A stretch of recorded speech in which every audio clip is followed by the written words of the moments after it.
চিংড়ি মাছের রেসিপি তো অনেক খেয়েছো। খুব সহজ পদ্ধতি চিংড়ি মাছের রেসিপি বানিয়ে খেও। এই স্বাদ মুখে লেগে থাকবে, একবার খেলে ভুলতে পারবে না।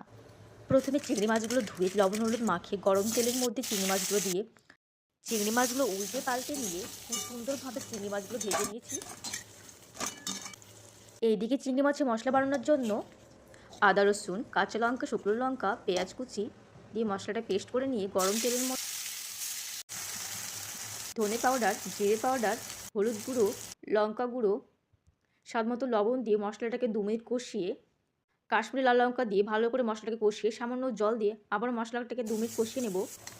2 মিনিট মশলাগুলো কষানোর পর ভেজে রাখা চিংড়ি মাছের সাথে আবারও 5 মিনিট কষিয়ে পরিমাণ মতো জল দিয়ে নেড়ে চেড়ে সেদ্ধ হওয়ার জন্য ঢাকা দিয়ে দেবো।